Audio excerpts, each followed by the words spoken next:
Cette étude est très intéressante car elle permet d'étudier la performance du CAC 40 sur une période assez longue puisqu'elle traverse plusieurs siècles. Donc on peut retrouver facilement l'historique du CAC 40 entre donc aujourd'hui forcément jusqu'en 1987 et avant cela c'est plus compliqué.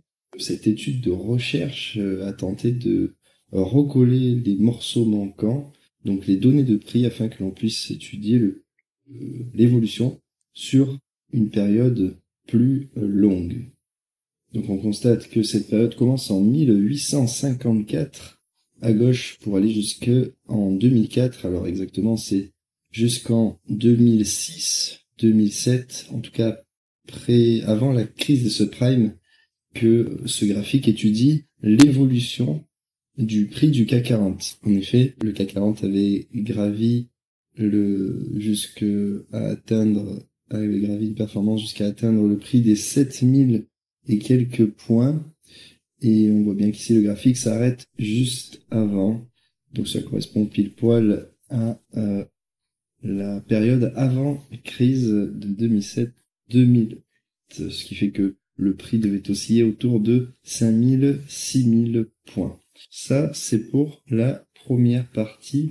C'est l'échelle à droite, ok. Donc, on a une variation qui va de 10 jusqu'à 10 000. Donc, cette variation correspond à la valeur de l'indice CAC 40. Donc, cette étude a fait en sorte de retracer, en fait, le CAC 40 entre aujourd'hui, donc en 2007, si on se place à ce niveau-là, cette période en 2006, où la valeur est de à peu près 5000, 6000 points, et de retourner jusqu'à la période où le CAC 40 valait 100 points. En fait, au final, c'était ça l'objet fixé de l'étude. Donc ça, c'est pour la première variable. La seconde variable correspond, comme cela indiqué ici, au rendement du dividende du CAC 40 au travers du temps. Voilà, tout simplement. Donc, c'est très intéressant parce que du coup, on peut comparer les périodes dans l'histoire où le CAC 40 connaît de fortes évolutions, de fortes baisses, et en même temps, savoir si, lorsque l'on investissait, si l'on mettait tout son cash en indice CAC 40, qui correspond en fait au portefeuille de 40 valeurs, 40 actions françaises, qui n'est pas équipondéré, donc les pondérations sont différentes en fonction des actions, et l'indice est géré par des associations externes à ces sociétés cotées qui composent ce portefeuille.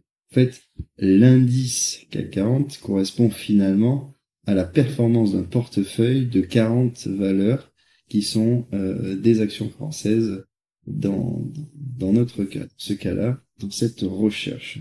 Donc, qu'est-ce que l'on constate? En fait, c'est les extrémums. Si j'ai décidé d'étudier ce graphique, c'est pour constater, pour comparer les extrémums tout au long de l'historique. C'est pas forcément pour tenter d'anticiper l'avenir que l'on regarde le passé, mais plutôt pour savoir comment le prix, ou le rendement, ou l'évolution de cet actif, des actifs, ô combien ils peuvent être sensibles et dans quel sens est-ce que ils s'agitent en fonction des périodes de l'histoire, en fonction des situations macroéconomiques, en fonction des environnements monétaires, en fonction des guerres, etc., etc. Donc là, qu'est-ce que l'on constate? Donc, je reviens sur ce que je disais, les extrémums de marché.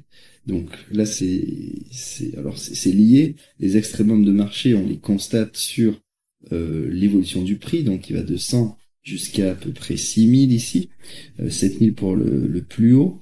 Donc les extrémums, on peut dire que ça correspond sur cette période au point 100 et au point 7000, donc ça c'était pendant la bulle des valeurs technologiques, et que donc notre graphique est en pleine tendance haussière, l'indice du prix CAC 40 ne cesse d'augmenter, et donc le portefeuille, la stratégie de